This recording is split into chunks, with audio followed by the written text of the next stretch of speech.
Look at Reid Hoffman, the founder of LinkedIn, where, he was famous for the kind of opening speech to new employees. It's not like what our parents had when they joined, say, General Motors, where they were like, you're going to be here the rest of your career. It's not what he said. Reid Hoffman said, this is probably a tour of duty for all of you.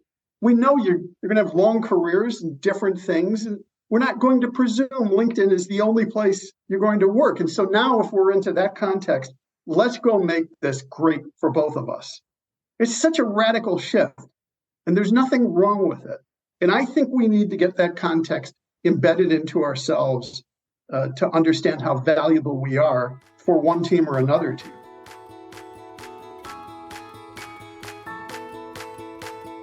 Welcome to You Belong in the C-Suite podcast. You are ambitious in life and in your career, but something is missing. You want to bring more of your passion to what you do. Because let's be honest, you pour a ton into your work, and it needs to mean more. I'm your host, Laura Eigel. I'm a mom, wife, PhD, coach, advocate, introvert, and indoor rowing fanatic. I'm passionate about living a life that's in line with my values. We'll give you the actionable tips and tools you need to lead with your values, make a difference, and have career success. The world needs more diversity and authenticity in the top jobs at organizations. Your leadership belongs there. You belong in the C-Suite.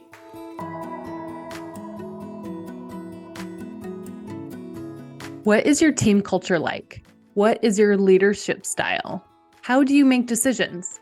These are all questions my client was recently asked. These questions came from different people, their current team, people who they were interviewing, who wanted to work for them, even their mentee. They all wanted to know, what's it like to work for you, to learn from you? And when I started working with this client, they had some generic answers that they could speak to each of these questions, but sometimes they weren't as confident in their answers as they'd like to be. Now, they're able to confidently describe, with examples, the cultures of their team, their leadership style, and how they make decisions, aligned to what's important to them by describing their values, how they model those values, and how they reward and recognize those behaviors. Can you answer those questions for yourself? Let's dig into these together. Join us in the Catch Crew, a place to grow your career intentionally, to get the skills to intentionally grow your career and your teams through your own leadership. When you join, you get instant access to team building tools, including Values First, the course, a video-based course that highlights the most important exercises from my book, Values First. You get the tools you need to build the life, career, and team culture that you want. Go to thecatchgroup.com/catchcrew. That's thecatchgroup.com/catchcrew. Welcome to this week's episode of the You Belong in the C-Suite podcast. This week, we are talking to our guest, Robert Jordan.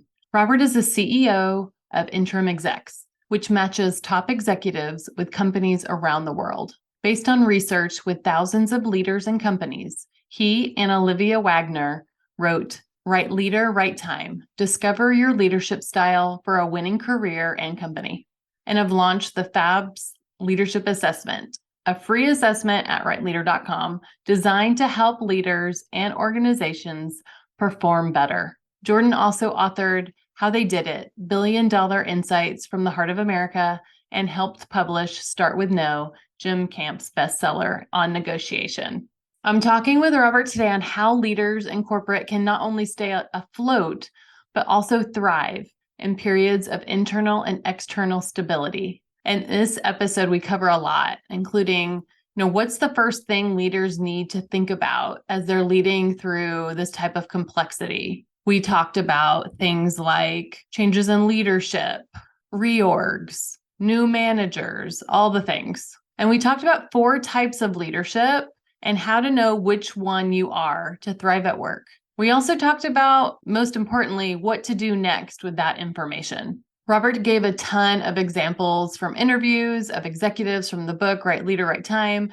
And I want to make sure that you listen until the end where Robert asked me which leadership style I think that I am. So let's get started.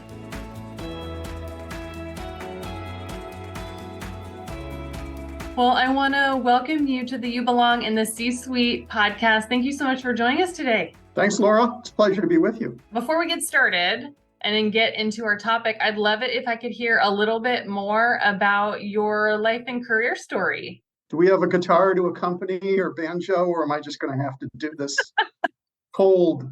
No banjo today. Maybe you could add it. Maybe that'll be a post-production capability or something. So thanks, Laura. I'm your classic entrepreneur in the sense, start of career, lots of startups.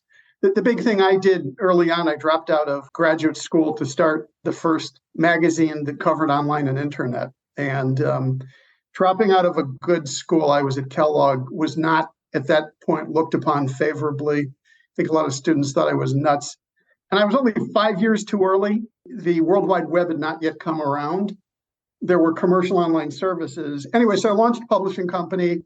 The beginning was a bloody mess, but eventually it put me onto the Inc. 500 list for fastest growing businesses and ended up selling to a big publisher. And that wasn't an event like, oh, gee, I'm going off to an island.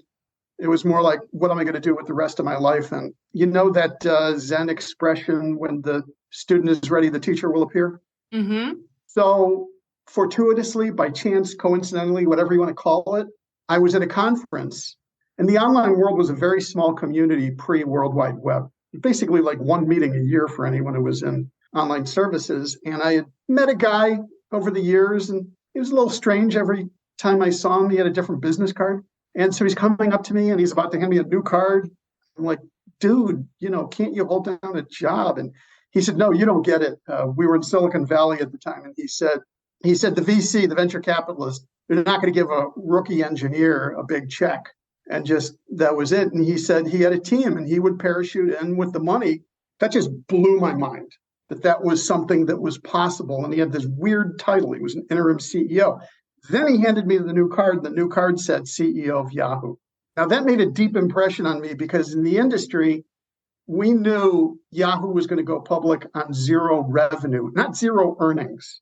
And furthermore, the SEC had gone through a fundamental change that, it used to take about 6 months to go public.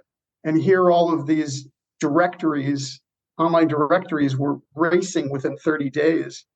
So I said to this guy who I didn't know very well, I said, you're now my mentor. And I came home from a meeting with him and I bought 2 domain names, interimceo.com and interimcfo.com.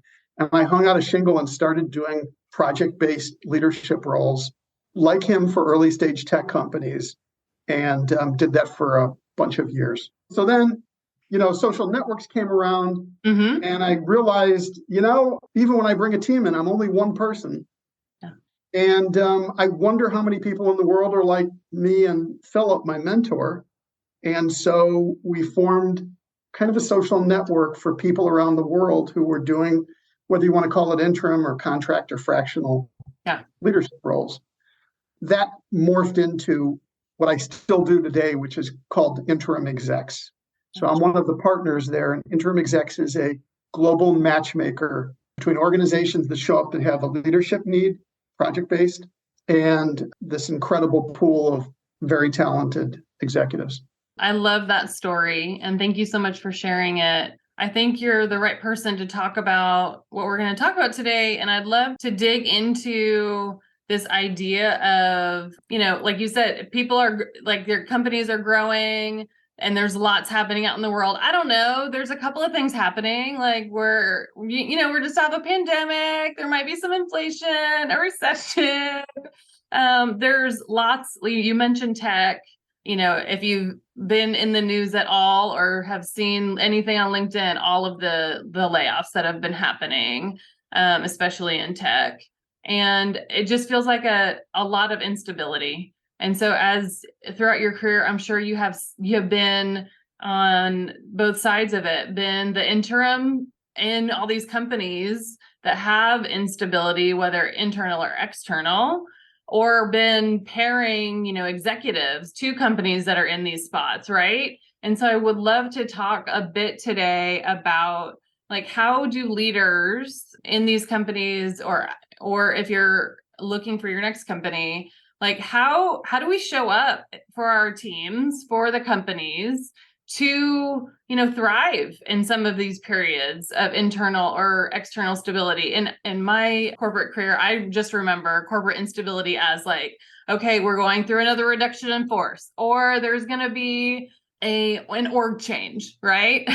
or guess what? It's the restructure and you have a new CEO or new department leader. Like there's so many things that are happening right now. So I'd love to start there and see where the conversation goes on what are some of the things that leaders need to think about as we're leading in this type of complexity. It's a great question. And the end result of a lot of years of research that we've done is, you're going to hate this answer, but I'm going to say that depends. It depends. Because, well, it depends on how you're wired, and in particular, leadership style.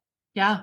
So the reason we recently came out with this book is because we've been approached by about 7,000 executives over the past 10 years. We developed ranking, scoring, screening, and there was a disturbing pattern among the majority of executives, which is that their experiences in terms of leadership journey and career were okay, but you wouldn't describe them as, oh my God, remarkable.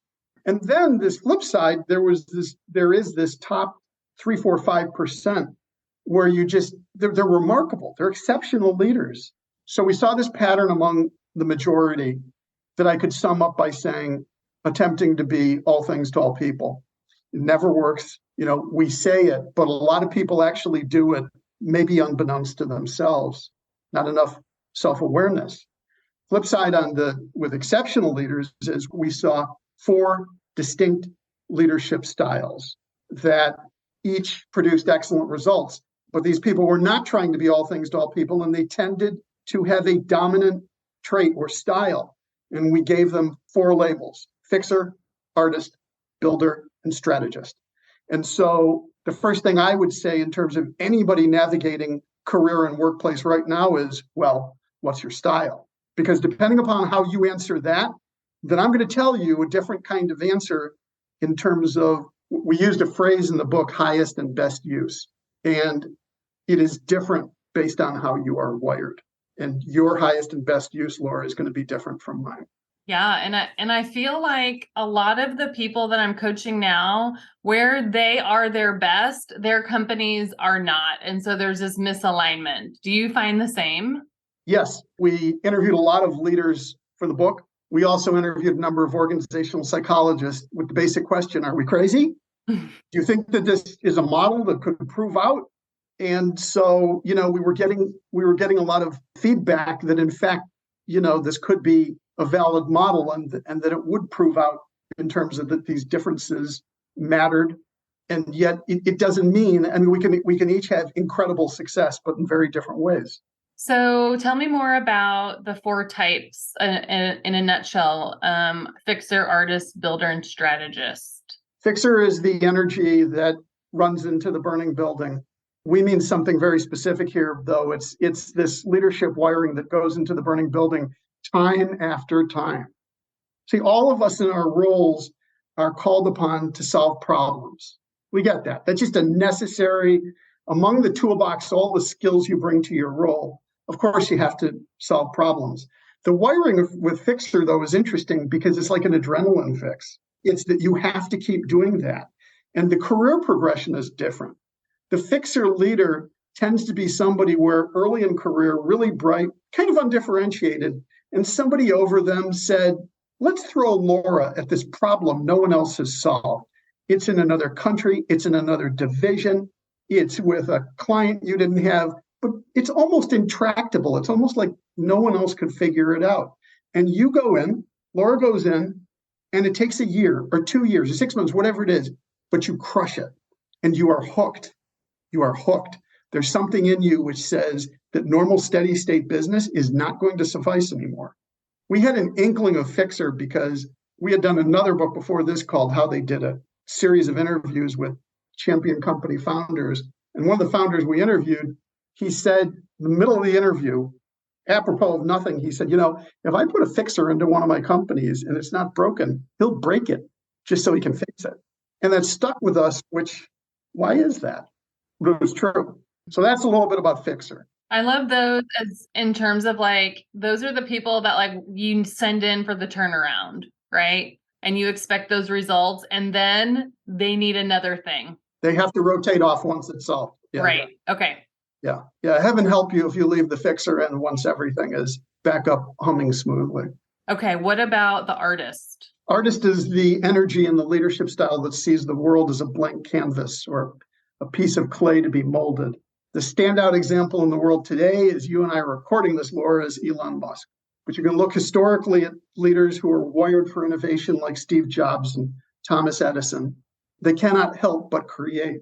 And so in this style, the artist tends to be the renegade, the one that does not fit, the nonconformist.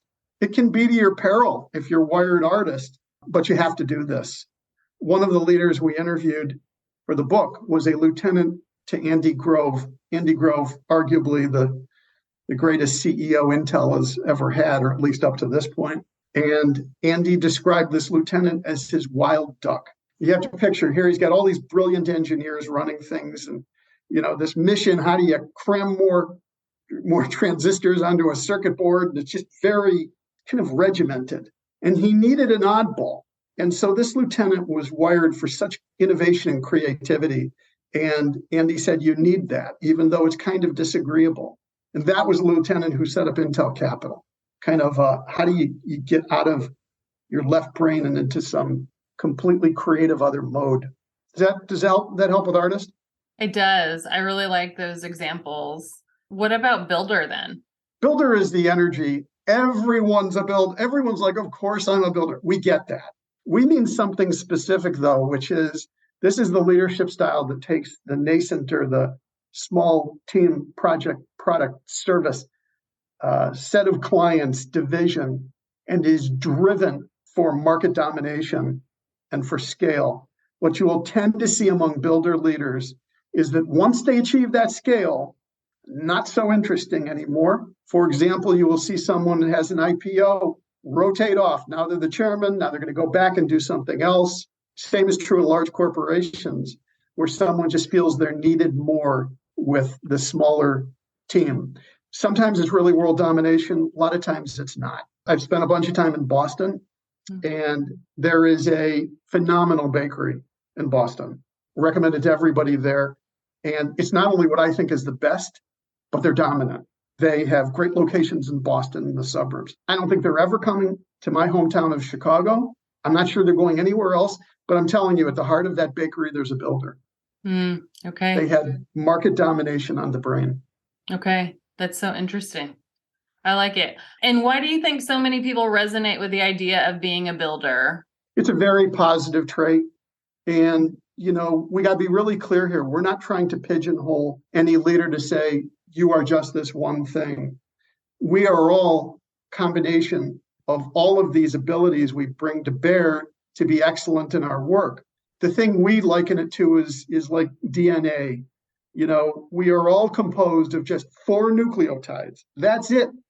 But whether it's your Aunt Mary or your puppy, or your cat or the oak tree, it's just an infinite variation on 4 different kinds of protein makes up all biological life. And the way we think the same of leadership, which is you have these components, and what we have tended to see is that exceptional leaders tend to have a dominant style or a dominant and a secondary.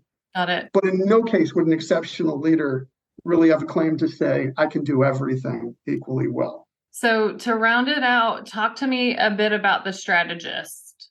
Strategist is the leader at scale. Strategist is the energy that is involved in complex and vast organization. One of the leaders, the strategist leaders we interviewed for the book, was the former Undersecretary of the Navy, Dr. Janine Davidson, a phenomenal leader. And to hear her describe how you deal and have impact in an organization more than 1 million strong is really interesting. And it's about systems of systems. But the language you will hear from a strategist in terms of advancing beyond competitors is completely different language from fixers, artists, and builders. Strategists talk about cross-training and multi-year in terms of building their capabilities and loyalty and mentorship. You aren't hearing that language out of fixers, artists, and builders. Those styles tend to be team sizes 10, 5, 50, 200. But those leaders tend to rely on what Stephen Covey called personal span of control, that there's relationships there that I depend on you and you depend on me. The strategist leader is operating at scale where that's just not the way in which you are always going to succeed, because it's not possible. You are in roles way beyond personal span of control for everyone in the organization. Yeah, I love that description, because right before we started recording our podcast today, we were talking about Indra Nooyi, who led PepsiCo for, I think, 12 years. And I was in the organization and got to be a part of that. And while I didn't work directly for her, I worked in an organization that is exactly what you said. Like, she built a legacy of capability, and I was lucky enough to work in one of the places that built capability. That was literally my job. I built capability for commercial functions in the role that I had. And that's something that she stood up while she was there, and is a legacy of her leadership there. Was called at PepsiCo University, and is the big learning arm of the organization. And that's exactly as you've described. And what you did was vital for the organization. And it's just these languages are so different and complementary for sure. But these are totally different kinds of energies that need to work together if you're going to be in a high performing team and organization. Yeah, those are the four, right? So we have fixer, artist, builder, and strategist. So you said the first thing that we need to do in like this, like times of uncertainty, understand who you are, right? You got to embrace you. The first step is you have to embrace you. And a lot of stuff sounds obvious. I have to tell you, again, the majority of leaders do not get this right. They don't. There is dilution and effort. There's a little bit of delusion going on. There are too many detours in career. And, it's easy for me to say this. It's incredibly hard to do early on in your career, because you think about it early on. You need the job. You need the money. Right. Your family is looking up to you. Oh, look, they're working at this great company or whatever. You're not in a position where you're going to do anything other than just do what you've been ordered to do. But here's the thing. Over time, exceptional leaders tend to reject more and more of what is not for their highest and best use. Yeah. It requires the journey. It is not a short-term kind of thing. It is painful, but it is the necessary thing if you're going to be successful. Do you have a personal example of that? It's a great question. One of the leaders we interviewed in the book, his name is Dave Vormesher, and Dave is strongly wired as artist leader. One of the traits of artist strategist leaders is, this is an oxymoron, but I'll say it anyway, it's parallel focus. Fixers and builders tend to do one thing at a time. They're very linear. If you ever hear about a fixer who's fixing 3 companies at the same time, run in the opposite direction. They're not going to succeed. Okay. Artist energy explains exactly why Elon Musk has Tesla, SpaceX, and the Boring Company at the same time. He needs that parallel kind of intentional distraction for the kind of creative energy that he has. This example, Dave Vormesher, he had set up a marketing services company and successfully grew it to a couple hundred people. And, over time realized that he was going to have to keep reinventing himself and the company if they were going to succeed. And this is while he was chairman of the Lyric Opera. And he had started an effort in Rwanda to create a class of entrepreneurs in the country to get past genocide. Well, at the same point, he realized back here with his company that there was an active reinvention for himself and his company he was going to have to go through, because he was a general focus marketing services firm. And he asked himself a question at one point. He said it was a thought experiment. And he thought of a big potential client in New York. And would they pick him? I mean, he thought he was excellent, hundreds of employees, but would he win? And he thought, no, not necessarily. So he sharpened their focus and his focus and started painfully rejecting multi-million-dollar clients. The focus they chose was healthcare. And it was not easy because it was a short-term money-losing strategy. They kind of all held their breath, but within a year, it had paid off. Sales rebounded. This great courage to reject. Things got better and better. He got to a point again where it was even within healthcare, and they were an authority, but it's still a very broad space. And another thought experiment, with another huge potential client. Would he be picked? Would he be the top of who they were thinking of? And he thought, maybe not. And so they had to reject again in terms of more current clients and cash, but to sharpen their focus again. So organizationally, I see him as a great example of rejecting what is not for your highest and best use. Nice. Thank you so much for that extra context.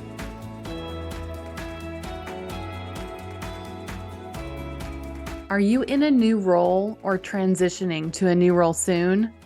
Have you thought about how you will transition into your new role intentionally? How do you create boundaries to sustain your energy and prioritize the things that matter most to you? How would it feel to go into your new role feeling prepared with an intentional plan to prioritize the most important things and still have energy to tackle the things that will inevitably come your way? These are the kinds of things that leaders are working on in the Catch Crew. The Catch Crew is our community to build your career intentionally, whether that means transitioning into a new role, building or reinforcing your team culture, or planning your next role. When you join, you get instant access to career transition tools, including Values First, the course, a video-based course that highlights the most important exercises from my book, Values First. You'll get the tools you need to build the life, career, and team culture that you want. Go to thecatchgroup.com/catchcrew. That's thecatchgroup.com/catchcrew. We're having our next monthly catch up soon. Can't wait to see you there.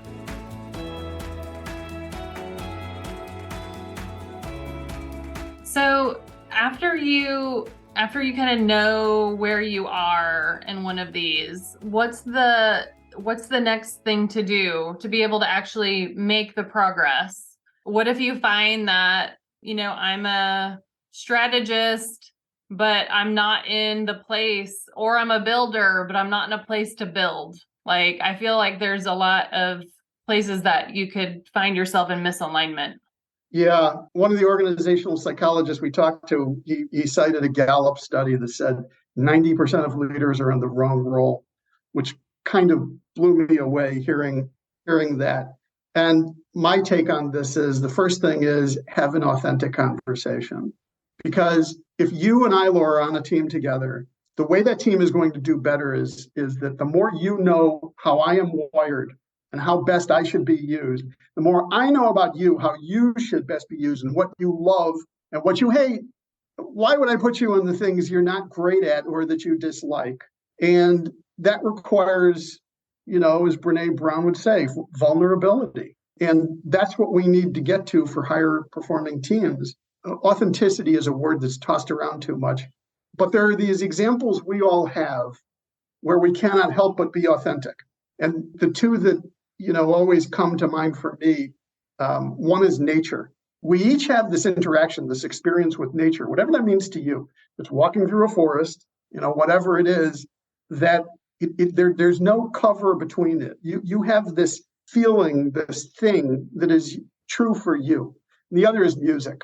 We all have this. Oliver Sacks, the way he said it is that music and nature are the two natural, non-pharmacological solutions for better mental health. I think it was also getting at authenticity, is that we have a relationship to our favorite music or recording artist that is something that kind of bypasses our conscious brains and that just makes us hum. And we need to try to get a little of that into our work, or a lot of it into our work. Yeah, and I love the idea of having a conversation. Like, it's not revolutionary, but it does take to have that conversation with your leader or your sponsor, your mentor, whoever that is. And then for that leader to be open to hearing that, right? If they're a great leader, hopefully they probably know, right? They probably know. And to have those career conversations are just so vital to all of this, to get to high performing teams, to your point. Yeah. I mean, we interviewed and did research on organizations that The world is just fundamentally different. And I'm not saying better or worse, but look at Reid Hoffman, the founder of LinkedIn, where he was famous for the kind of opening speech to new employees. It's not like what our parents had when they joined, say, General Motors, where they were like, "You're going to be here the rest of your career." It's not what he said. Reid Hoffman said, "This is probably a tour of duty for all of you. We know you're going to have long careers and different things, and we're not going to presume LinkedIn is the only place you're going to work. And so now, if we're into that context, let's go make this great for both of us." It's such a radical shift, and there's nothing wrong with it. And I think we need to get that context embedded into ourselves to understand how valuable we are for one team or another team. I really love that perspective on building long-term capability for people and for the company. Like as a leader, I feel like I'm successful if I can help you get to that next spot, right? It's not that I'm going to hoard all the talent in my team. You've seen those, right? I know I have in my career. The ones that know that they're good and they keep them on their team and keep them stagnant. But a true measure of a leader is really to whatever point of the career is to keep growing that person, no matter the benefit to them or not.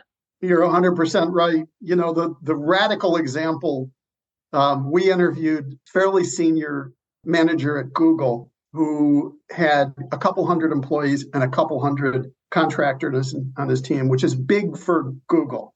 And think about what Google does. Google is relentlessly automating and perfecting and more searches per second. And so his team was always tasked with a mission to automate something that Google had previously done kind of by hand. Mm-hmm. He said, so if you think about it, their project was obsolescence yourselves. Take 12 to 18 months or whatever it was to make your entire team and you obsolete. And he said there was absolutely no intention that it was like, great, thanks, you did it, you're fired. That's not what they were doing. In fact, it was that you were proving your excellence and making the organization better and improving on its functionality and its mission. But you were going to move on to another team. And it would not be the same team, and it would not look the same because the organization would be different for it. I love it. I love that so much. And think about what you can do in the freedom and probably trust that is required for that too, right? What you can bring to a role like that, knowing that there's something there for you after, right? Right. And this executive continually kept on doing that. And, this gets back to what we were talking about before, that exceptional leaders reject more and more of what is not for their highest and best use. Well, part of that comes from confidence. We also think there's a commonality among exceptional leaders that they're really collaborating on steroids. Everyone says in the organization, "Oh, I'm a great collaborator." That's not true. Because the more that you are insecure or desperate or think, I have to do that, I have to do this, I have to do the other, that is being all things to all people. And that is not good collaboration. Yeah, I feel like by the nature of what you've talked about and who you described as examples, like there might be dominant ones that are better collaborators. Is it like builder and strategist? I feel like artists may not be so great. I don't know. Well, Artist Energy, we're launching a free leadership assessment tool. So I hope sooner or later I'm going to answer more of these questions with data. Yeah. Over time. It is the goal. It very much feels to us that Artist Energy is renegade and outsider. And it's just the nature of making these discontinuous leaps that it's uncomfortable for everyone. It's uncomfortable for the artist, but they can't stop doing it. My wiring is really strong artist, but it's at my peril. It doesn't mean everything is, oh my God, you're creative. Well, yes, but the flip side is operationally, I'm not nearly as good as my partners. So I make a huge effort to be great at honoring, respecting, and collaborating with them and taking orders from them. It's the only way we're going to perform well. As you have described all of these things, you had asked me at the beginning that you were going to ask me this question. You want to ask me now? You're on the spot, Laura. Which of the four do you think might be your dominant wiring? I feel like it's strategist and builder. That's my guess. I'll take your assessment, but that's my guess. is strategist, because I think about long-term capability building, right? And to get to scale as well. And so those are the things that probably drive me the most. That's what I think about me. At some point, I could probably do a fixer role, but that's not like super fun for me to think about. But yeah, so those two, I would say probably strategist, dominant, builder next. And artist is way down for me. Well, I wonder if we're going to get science behind what you just said, because a lot of strategists will say that one of their primary partnership kind of needs or collaboration needs is artists. Interesting. We interviewed about 100 leaders for the book, and we were trying to pick leaders where we thought this person's clearly fixer, this one is artist, and all that. Yeah. And we had a bunch of questions for them about their careers, and only sprung the thesis here, about midway through the interview, because we didn't want to bias the results. Right. But we were then asking, after they heard it, does any one of these resonate with you? Does this spark any thoughts in terms of how you've seen your career advance and all of that? And one of the primary responses of strategists was that among the four, it tended to be that their lowest was artist mode, and the highest form of partner pairing would be with that kind of energy. Yeah, that's really interesting. Yeah. I also resonate just with how you're speaking about it as an energy, because I do feel like it for sure is an energy. And it's not a personality, but it's a vibe for sure. This is not an overlay on personality. There are all kinds of great profiling, metrics kinds of systems out there. We're huge fans of one called Colby. A lot of people have heard of DISC. Mhm. I don't know, 80, 90 years ago, when employee testing first came around, it was just IQ. Yeah. And fine, raw intelligence, but all of this came around because that was not enough to describe what would be success at work. So we're not making first of all, we're not going to make any claims for this outside of organization, outside of what is work. We're not applying this to politics. We're not, and we'll see if there's an overlay when it comes to personality. Well, I'm excited to see what data comes out of your assessment. But I'd also just love to know, where can we grab the book and where can we find out more? Thank you. So the book is in all the usual places. This is what the publisher says. Don't just say Amazon. Okay. So, Target and Barnes & Noble is where you can find Right Leader, Right Time. And I can be reached at interimexecs.com. Awesome. Well, thank you so much for your time. I really enjoyed sharing this space with you today. Thank you, Laura. It's been a pleasure.